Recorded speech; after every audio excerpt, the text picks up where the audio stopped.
grão como de trigo ou de qualquer outra semente, mas Deus lhe dá corpo como Ele quer dar, e a cada um das sementes dá o seu corpo apropriado. Nem toda a carne é a mesma, porém uma é a carne dos seres humanos, outra dos animais, outra das aves e outra dos peixes. E também há corpos celestes e corpos terrestres, e sem dúvida, uma é a glória dos celestes e outra a dos terrestres.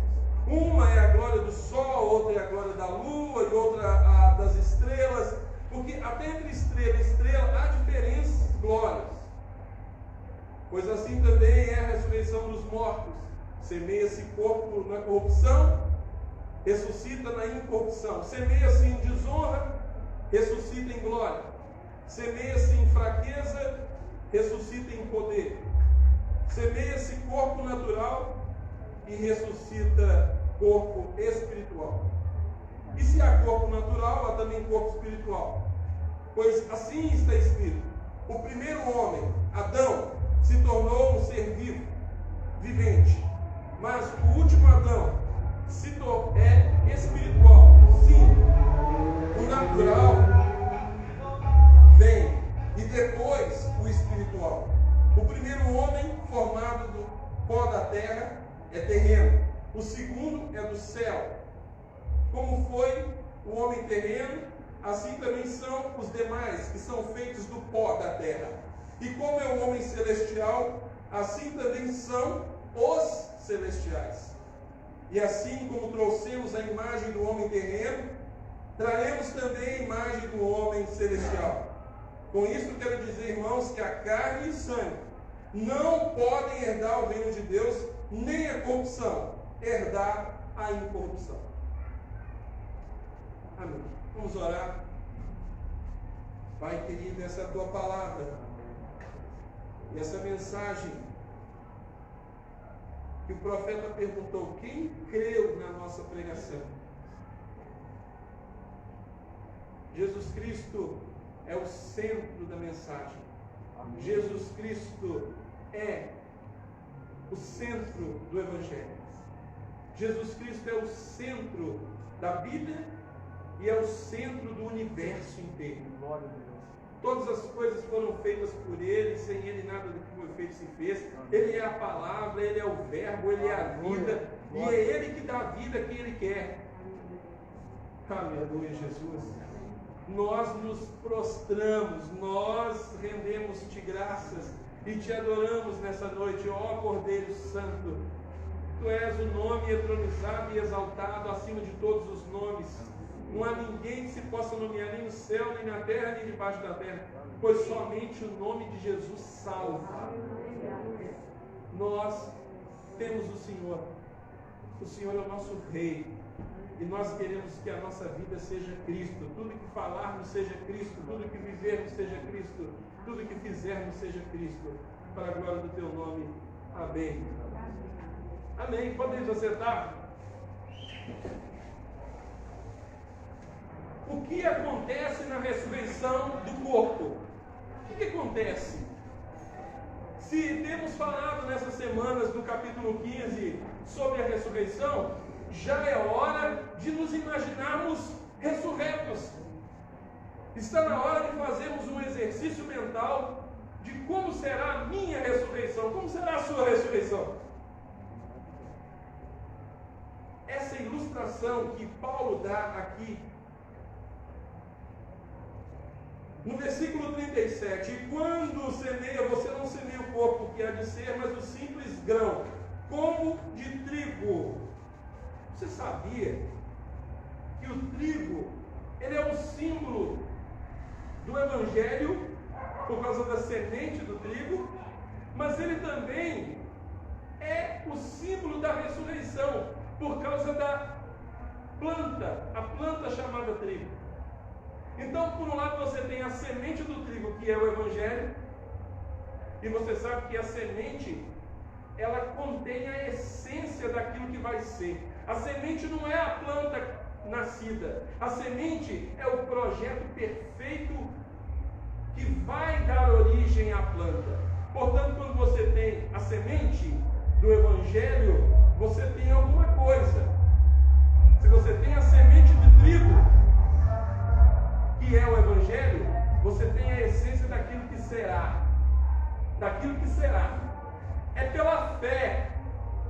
Porque nós vivemos pela fé, e o grão de trigo, se ele não cair na terra, Jesus disse que fica sozinho. Mas se morrer, produz muito fruto. O que significa isso? Quando a semente morre, quando ela cai na terra, ela é sepultada.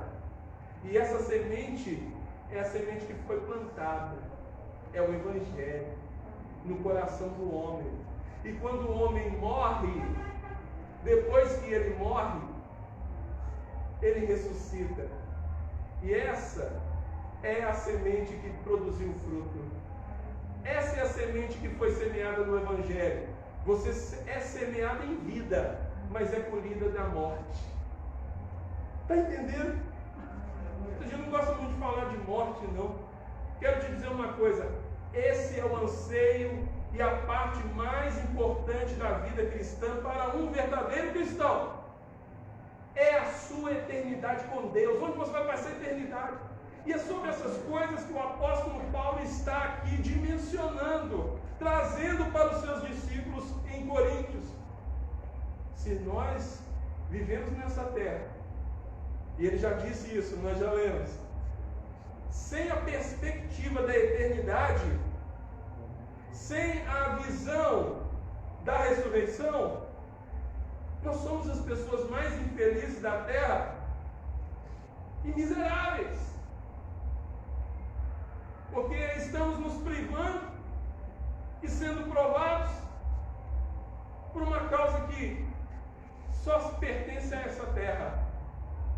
Não, mas o apóstolo Paulo, ele vaticina, ele enfatiza. Olha, a ressurreição é a parte mais importante da vida cristã. A sua vida cristã realmente começa depois que a gente parte daqui. Aqui nessa terra nós temos alguns prazeres e alegrias. É bom demais desfrutar da vida e perceber os sentidos. Deus nos colocou num mundo habitável. Deus nos colocou num mundo para sermos bênção. E a vida é boa. Amém, ainda bem que eu estou ouvindo amém. A vida é boa, irmão. Aleluia. É difícil dizer isso? A vida é boa sim. Com Jesus no coração. Jesus é o segredo da vida com um propósito e satisfatório. O sentido da vida está em descobrir o que Deus quer de mim. E é isso que o trigo, a semente do trigo faz. O Evangelho é a semente que fala para você o que você vai ser em Deus, se você crer. Se você crer, você recebe a semente agora e você vai colher na frente. A semente vai se transformar num fruto incorruptível. Inclusive, a palavra no grego para incorrupção, que é citada várias vezes aqui, incorruptibilidade, é aftarsia, incorrupção, aquilo que não pode ser corrompido. O Evangelho, ele não é corrompível. O Evangelho é puro e verdadeiro, e ele é uma semente pura, que não é corrompida de modo algum. E essa semente incorruptível é que vai gerar a ressurreição. Ao caminharmos mais para frente, nós vamos ver que Paulo fala aqui que existe diferenciação dos seres humanos. A carne dos seres humanos é um, dos animais é outro, no versículo 39, a dos peixes. Mas assim também como existem carnes diferentes de corpos humanos e corpos animais, existe também a diferença entre corpos celestiais. Ou seja, existe a glória do sol, que tem um brilho poderoso ao meio-dia, que nos queima, e tem a glória das estrelas, que são bem mais discretas. E ele está dando aqui uma metáfora de que o sol é Jesus. Jesus é o sol da justiça que brilha, aleluia, e invade e ilumina e dá vida. Nós somos as estrelinhas. Os santos são as estrelas. Essa é a glória que teremos quando ressuscitarmos. Nós seremos pequenos estrelas. E ele diz também que existe uma diferenciação entre estrela e estrela. Ou seja, existem uns cristãos que vão brilhar mais do que outros. Alguém tem alguma dúvida sobre isso? É verdade. É verdade. Existe sim galardões, não sabemos como serão distribuídos e como serão repartidos, mas nós sabemos que alguns que se importam mais com a ressurreição hoje vão brilhar mais. Ou então nós não cremos na doutrina do galardão. E de fato nós sabemos que de alguma maneira existe isso. Não sei se uns vão. Até é brincado, é uma brincadeira que se fazia quando eu converti, falava assim que você poderia mandar material aos poucos lá para o céu e fazer uma mansão. Não é salvação pelas obras, não, irmão. Nós sabemos bem que é pela graça. Mas tem gente que se importa com a vida espiritual, vive uma vida cristã diligente. Outros cristãos são mais relaxados e pela graça e misericórdia de Deus são libertos e salvos. E chegam no céu também, como que abanando o fogo das velhas. Não existe. Pois bem, essa é a diferença entre uma estrela e outra estrela. Mas note uma coisa, lá na ressurreição, as características vão continuar sendo mantidas, ou seja, a nossa cor, o meu aspecto, a minha personalidade, tudo isso vai ser mantido, as minhas características vão ser preservadas. Quem é homem vai continuar sendo homem, quem é mulher vai continuar sendo mulher. Só que seremos imortais, dá para entender? Seremos imortais. Comece a pensar na sua ressurreição. Essa é a finalidade dessa ministração. Outro detalhe interessante: os anjos são seres espirituais. Eles não têm corpos, eles são imateriais, mas eles são seres que possuem vontade, pessoalidade, assim como nós, só que eles não têm corpo tangível. E na Trindade, o Pai tem corpo, o Espírito Santo tem corpo, Jesus Cristo tem corpo.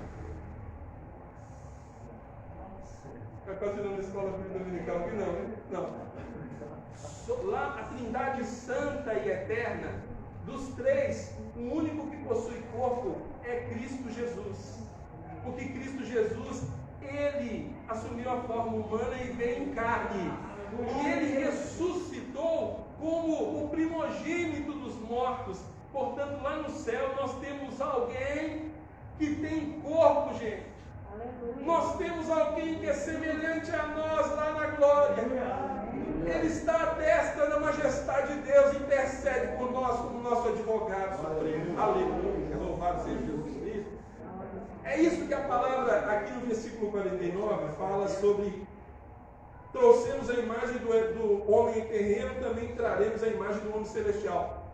Nós temos uma semelhança. Essa palavra eikon quer dizer perfil no grego, imagem, semelhança. Nós temos uma semelhança com Cristo de alguma maneira. Nós temos uma semelhança com Cristo. E o primeiro Adão está descrito aqui. Ele veio como alma vivente. Versículo 45. O primeiro Adão se tornou um ser vivente. Mas o último Adão, que é Jesus Cristo, é espírito vivificante. O primeiro Adão, ele é natural. Natural é a palavra apigênios, o que veio da terra, o que é terreno. Mas o segundo Adão, ele veio do céu. Meus amados, Jesus é tão a semelhança que nós podemos espelhar a nossa ressurreição na ressurreição de Jesus. Se você quiser entender como será o seu corpo depois da ressurreição, você tem que olhar para Jesus, porque Jesus é a semelhança, é a semelhança que nós temos. E essa semelhança não é apenas moral, ela é física também. Comece a pensar na sua ressurreição. Comece a pensar nas coisas lá do céu. Não viva pensando só nas coisas aqui da terra. Comece a pensar nas coisas lá do alto, que é onde Cristo vive e onde você vai morar também. Você vai esquecer os problemas, as preocupações, as ansiedades, as loucuras, as mesquinharias desse mundo vaidoso, cobiçoso, enganoso, e começar a pensar que beleza que é o céu, que maravilha esse lugar e as esperanças que nos esperam lá.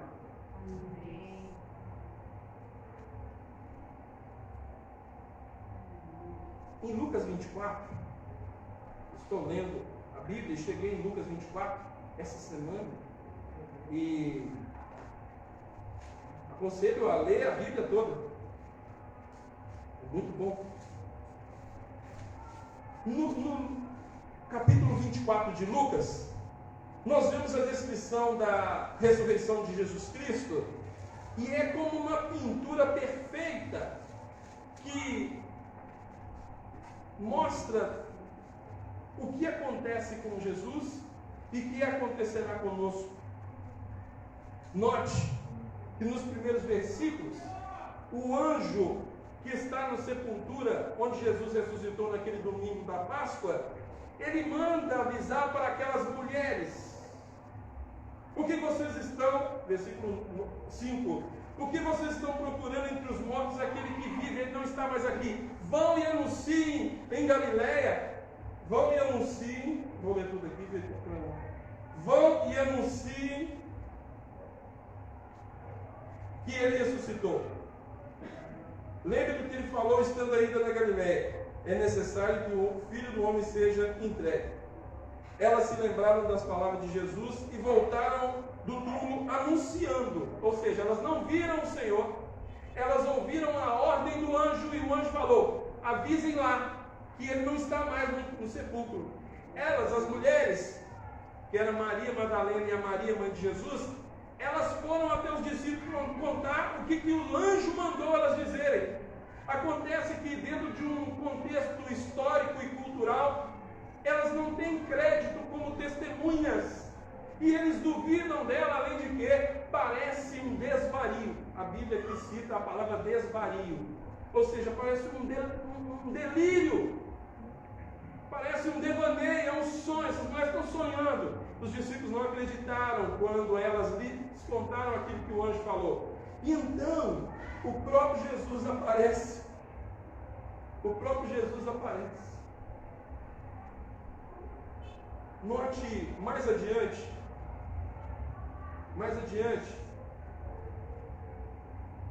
os discípulos no caminho de Emaús. Pense comigo naquele episódio dos discípulos no caminho de Emaús.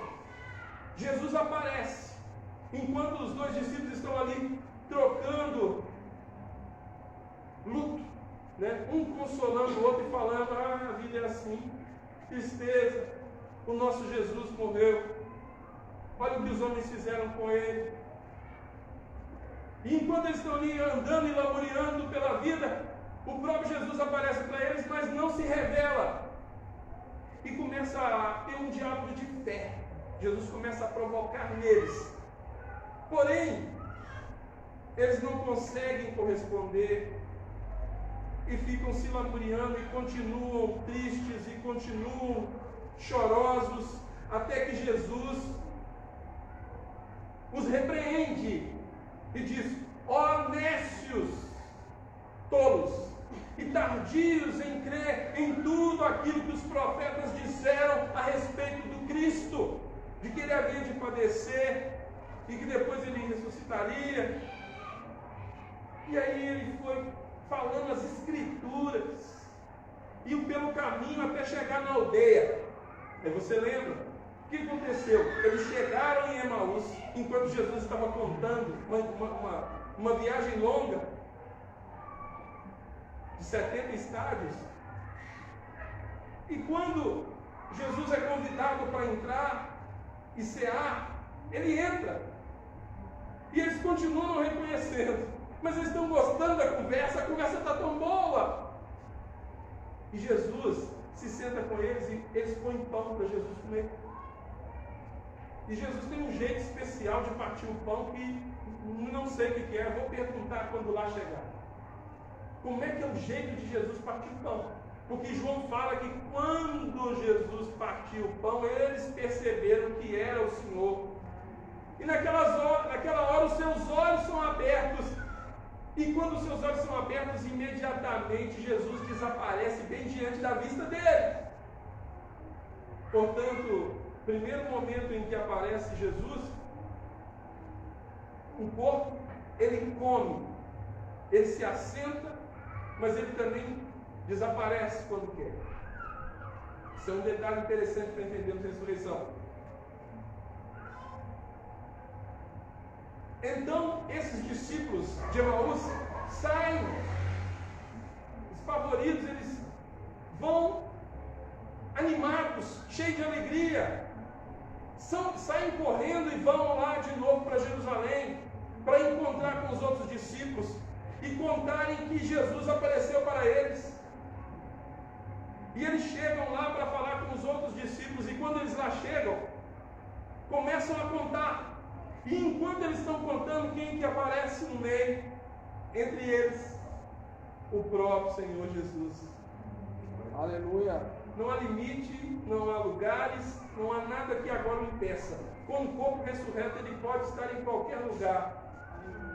E porque agora ele pode ser adorado em espírito, em qualquer parte do mundo, em qualquer tempo ele pode ouvir as orações daqueles que lhe fizerem uma prece, uma petição, uma oração. E ele está atento a todos que fizerem no nome dele. Antes, Jesus só podia estar circunscrito a um lugar e atender uma pessoa. Agora não. Esses discípulos não conseguem crer. Então Jesus estabelece algumas tentativas de convencê-los de que ele é ele. Primeira coisa que ele faz, ele pede que eles toquem nele. Ele pede que eles toquem nele. Está escrito no capítulo 24 de Lucas. Naturalmente, aqueles discípulos vão perceber algo muito singular e próprio de Jesus. Todos eles sabiam que Jesus foi crucificado, as mãos e os pés estavam furados, e as cicatrizes não deram tempo de serem completas. Ou seja, ele estava ainda na pele viva, na carne viva. Esses discípulos vão prestar muita atenção. Se aquele que está ali diante deles, que diz ser Jesus, se ele tem as marcas das feridas, ele tem uma marca de distinção que lhe é própria e que ajudará muito a reconhecer se de fato aquele é Jesus. Não um dublê, mas ele mesmo. E eles tocam nas feridas de Jesus. Você já deve ter notado, quando você toca numa pessoa que está com uma ferida recente de 3 dias, você fica com medo de machucá-la, não é? Porque aquela ferida está viva ainda. Eu creio que os discípulos sentiram isso. Mas eles não é suficiente para eles tocarem. Por isso que a idolatria é um engano. A idolatria não aumenta a fé, ela projeta a fé no objeto. Mas é muito pobre essa intimidade entre um adorador e uma imagem de escultura. Porque as pessoas, na ânsia e no desespero de verem alguma coisa, adorarem alguma coisa que possam ver, fazem para si mesmos objetos inanimados, que não têm olhos e não veem, têm ouvidos, mas não ouvem, têm mãos, mas não podem tocar. Jesus é real e ele deixa as pessoas tocarem nele. Mas ainda assim eles não conseguem crer. Há um bloqueio, há uma barreira, os seus olhos estão fechados. Então Jesus recorre a um outro modo de convencimento. Ele faz uma pergunta: vocês têm alguma coisa para comer aí? E eles vão e trazem para Jesus um favo de mel e peixe assado. E Jesus come na presença deles. Ora, um espírito não come. Então, agora dá para crer? Ainda eles não conseguem. É uma grande dificuldade. E não podemos criticar os discípulos por causa disso. Porque nós, humanos, temos uma grande dificuldade de aceitarmos a vida depois da vida. Porque depois da vida, a única coisa que nós estamos acostumados e nos é natural é a morte. A gente não está acostumado a ver ninguém que ressuscitou. Aleluia. Jesus Cristo ali diante deles. Precisa de prova maior? O próprio verbo da vida está ali com as marcas da crucificação, mas eles não conseguem. Então Jesus recorre a um terceiro e definitivo meio para entrar no coração daqueles discípulos e tirar a venda dos olhos, para que eles possam realmente crer no que está acontecendo. Ele abre as Escrituras para eles. Isso eu faço questão de ler.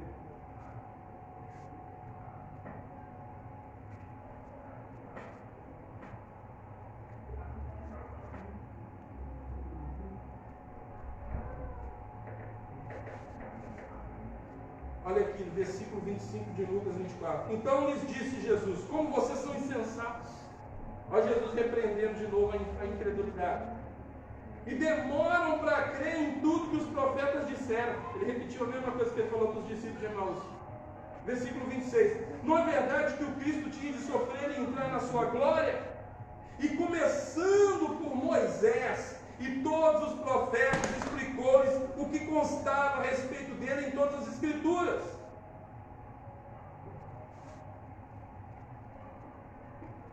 Esse é o texto do discípulo de Emaús. Agora no versículo 31 é que é o texto que eu me refiro. Então os olhos deles se abriram e reconheceram que era Jesus. Perdão, não entendi.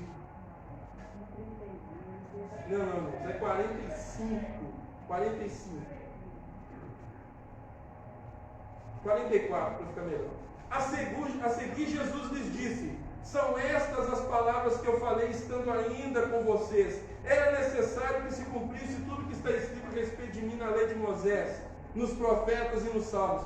Então lhes abriu o entendimento para compreenderem as Escrituras e disse-lhes: assim está escrito que o Cristo tinha de sofrer e ressuscitar entre os mortos no terceiro dia, e que em seu nome se pregasse o arrependimento para a remissão dos pecados a todas as nações, começando em Jerusalém. Vocês são testemunha dessas coisas.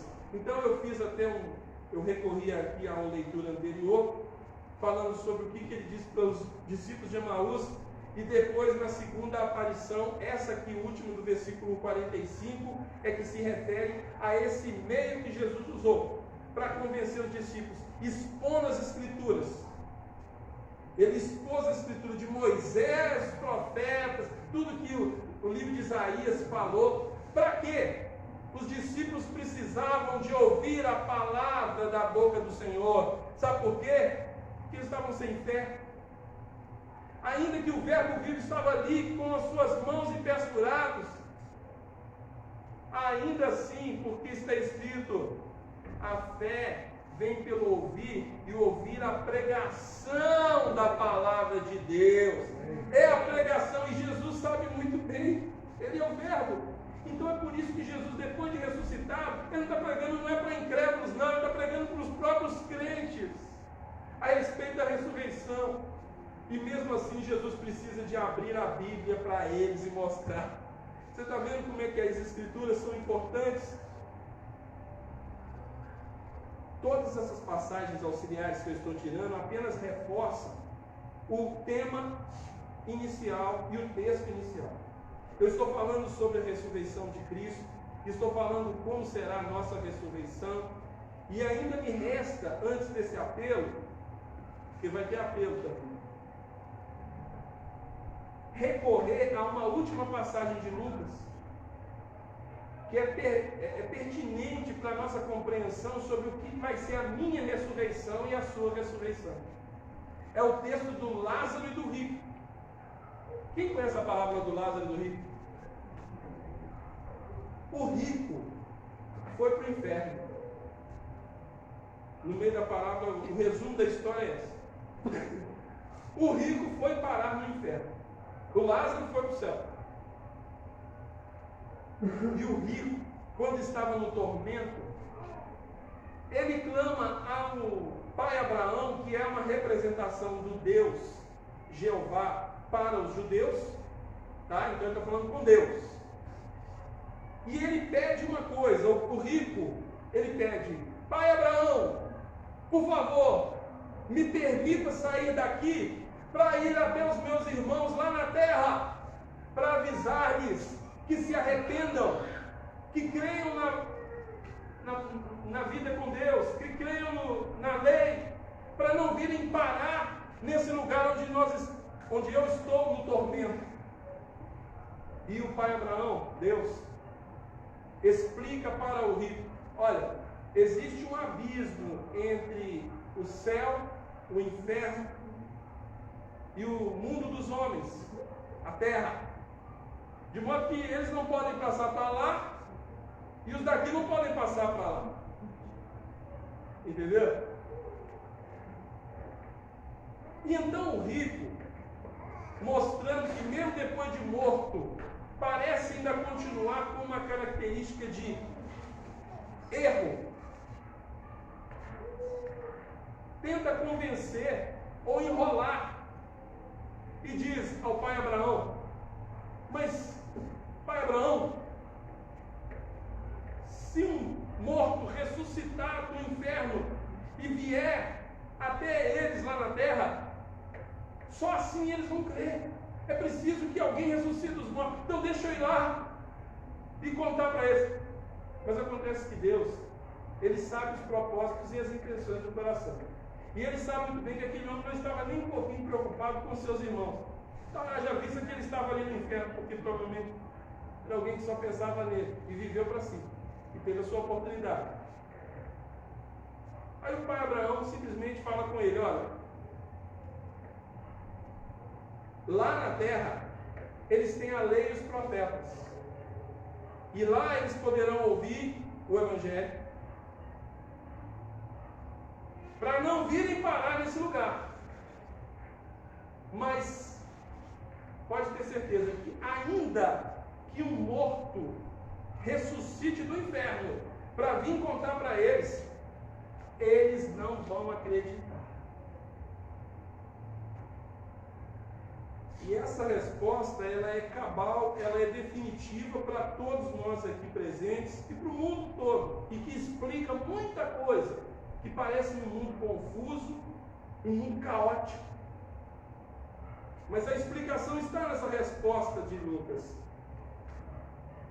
Se as pessoas no mundo não atentarem para as escrituras que está sendo pregada hoje, ainda que elas vejam morto, ainda que elas possam ver milagres, elas possam ver maravilhas, e até mesmo o morto ressuscitar, nem assim elas vão crer. Quem vive à procura disso, sabe que não vai mudar nada na sua vida. A pergunta inicial da pregação é: o que acontece na ressurreição do corpo? E a resposta é que a Bíblia, ela fala que existem dois tipos de ressurreição. E eu já estou caminhando para a conclusão mesmo. Existem dois tipos de ressurreição: a ressurreição dos justos e a ressurreição do juízo. Essa ressurreição do juízo para todos aqueles que não vão morar com Deus e que não têm os seus livros escritos no livro da vida. E esse sermão hoje, ele quer alcançar um nível em que todas as pessoas possam entender. Existe uma primeira ressurreição, e nessa primeira ressurreição é a ressurreição dos justos. Quando Jesus vier para poder tomar a sua noiva, a sua igreja, e levá-los para o lugar em que Ele tem separado, para nos encontrarmos nos ares. Os mortos em Cristo vão ressuscitar primeiro. Isso significa que há uma primeira ressurreição. Feliz é aquele que faz parte da primeira ressurreição. Amém, eu posso ouvir. Feliz é aquele. Porque existe uma segunda ressurreição e essa não é bom estar. A Bíblia também fala de uma segunda morte. Porque existe a morte do corpo. Quem fizer parte da primeira ressurreição não faz parte da segunda morte. Por isso é bom estar na primeira ressurreição. É bom fazer parte da primeira chamada. Porque existe uma segunda morte. Tem uma coisa que nós chamamos de morte do corpo. Mas existe a segunda morte. Morte quer dizer separação. Estar separado eternamente de Deus, isso sim é que é a segunda morte. Inferno é ficar longe de Deus. E inferno existe. E essa é a razão por que nós devemos fazer essa pergunta: como será a minha ressurreição? Nós precisamos de um novo corpo, um corpo imortal. Sabe para quê? Para podermos conviver na presença de um Deus santo, que é fogo consumidor, que é puro, que é perfeito em santidade e em glória. Amém. Adão tinha uma glória lá, antes dele pecar. E a ressurreição, ela é a cereja do bolo, para dizer assim. Porque é na ressurreição que nós vamos ser aproximados definitivamente. E para isso nós precisaremos de ter um corpo de glória, semelhante àquele que Adão teve lá há muitos anos atrás. Só que mais. Por isso, meus amados, entender a eternidade com Deus não é fácil. Exige um exercício de cada um de nós. Não é imaginação, não é sonho, não é fantasia. Isso aí é a aspiração mais profunda de Paulo, quando escreve 1 Coríntios. E ele diz no último versículo, versículo 50, que carne e sangue não podem herdar o reino de Deus. Temos que ter um novo corpo, temos que ter um revestimento disso que é mortal, se vestir de imortalidade. O que é natural se revestir do espiritual. E o símbolo do Evangelho, que é a semente do Evangelho, tem um símbolo que é a semente do trigo. O Evangelho precisa ser aceito no coração dos homens e mulheres, para que essa semente possa gerar a planta, o fruto da ressurreição no porvir. Se você, nessa noite, entendeu essa mensagem e quer se colocar aos pés do Senhor, para viver essa vida transformada, essa proposta de ressurreição, novidade de vida. E os que estão em Cristo são nova criatura. As Amém. Coisas velhas, Glória a Deus, já passaram e tudo se fez novo. Que Deus te ajude, que Deus me ajude. Nós vamos orar nesse momento.